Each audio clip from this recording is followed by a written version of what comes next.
सबसे अधिक अगर कमीशन खाने वाले विधायक अगर गूगल पर सर्च करेंगे तो कहीं जनक सिंह का फोटो न चला है। निसंदेह लालू यादव ने जिनको चुनकर भेजा है तो वाजिब है कि वो कुछ ना कुछ तो उसमें खास जरूर होगा।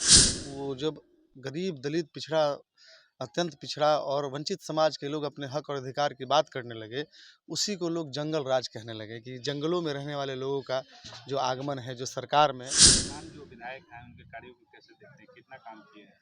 वर्तमान विधायक को सभी लोग जानते हैं कि उन्होंने किस स्तर तक अपने कमीशन के धंधे को बढ़ाया है। कौन सा विभाग उनसे वंचित है जहां से वो कमीशन का जो दुकान है वो नहीं चलाते हैं। इस बार तरैया विधानसभा में क्या माहौल है?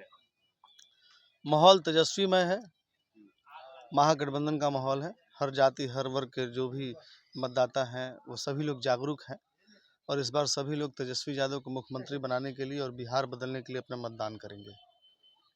जो राजद से प्रत्याशी आए हैं तरैया में शैलेंद्र प्रताप सिंह, उनका क्या छवि है और कैसा काम करते हैं जनता के बीच? निसंदेह लालू यादव ने जिनको चुनकर भेजा है तो वाजिब है कि वो कुछ ना कुछ तो उसमें खास जरूर होगा और ऐसे में लालू यादव का निर्णय ही सर्वोपरि है, हमारे राष्ट्रीय अध्यक्ष का।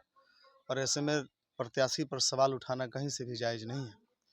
इसलिए हमारा प्रत्याशी जो है विधानसभा के अनुकूल है, लालू यादव के द्वारा आशीर्वाद प्राप्त प्रत्याशी हैं और निश्चित रूप से सभी क्षेत्रवासी भी अपने नेता पर गर्वान्वित महसूस कर रहे हैं कि हम तरैया विधानसभा को एक नई ऊर्जा के साथ एक नई दिशा देने में हम लोग कामयाब होंगे। विपक्ष के लोग ये आरोप लगाते हैं कि लालू जी का अगर सरकार बनेगा राजद का तो बिहार में फिर से जंगल राज आ जाएगा। जंगल राज को परिभाषित कैसे करते हैं विपक्ष के लोग?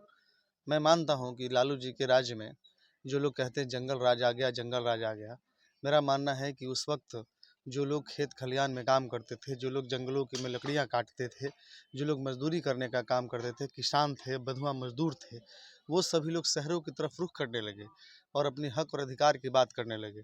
और उन्हीं को वो जब गरीब दलित पिछड़ा अत्यंत पिछड़ा और वंचित समाज के लोग अपने हक और अधिकार की बात करने लगे, उसी को लोग जंगल राज कहने लगे कि जंगलों में रहने वाले लोगों का जो आगमन है, जो सरकार में अपनी हक जो है मांग रहे हैं, तो ये लोग जंगल राज लेके आ गए। मेरा मानना यही है। लेकिन जंगल राज उस समय और आज के समय में जब आप उसको मैच करिएगा तब पता चलेगा कि शिक्षा की स्थिति क्या रही है उस वक्त और आज के वक्त, अपराध में कितना बढ़ोतरी हुआ है इस वक्त और आज के वक्त। तो हमेशा से उस समय कभी भी उस समय के मैच अप करिएगा तो उस वक्त और आज में ज़्यादा अपराध आज है, ज़्यादा अशिक्षा आज है, आज ज़्यादा महिलाएं असुरक्षित हैं, आज छात्रों में जो पढ़ाई की व्यवस्था है आज वो उस प्रकार से वो सोच नहीं है।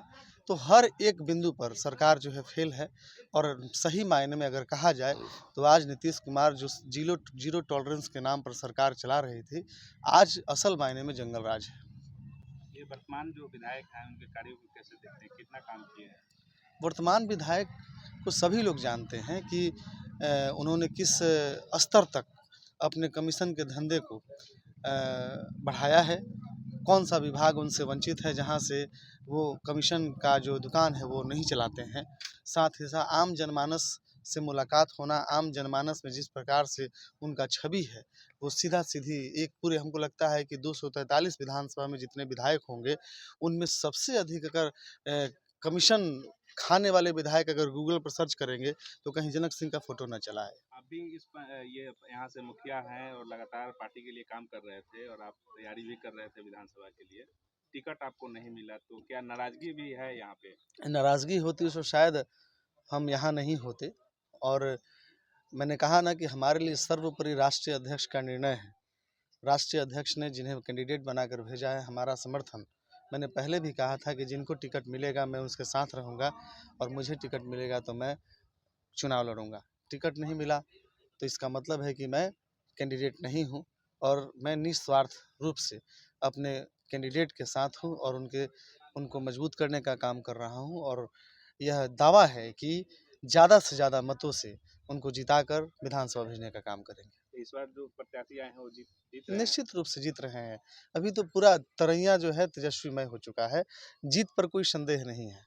आप खुद भी प्रतिनिधि हैं, लोकल स्तर पे प्राथमिकताएं क्या होंगी? जो जो देखिए पहले की और आज की राजनीति में भाजपा जब से राजनीति में आई है, तब से जाति, धर्म, संप्रदाय के नाम पर राजनीति होती रही है। लेकिन ये खुशी की बात है कि तेजस्वी यादव के नेतृत्व में बिहार में रोजी-रोजगार, रोटी, कपड़ा, मकान, शिक्षा, चिकित्सा पर बात होने लगा है।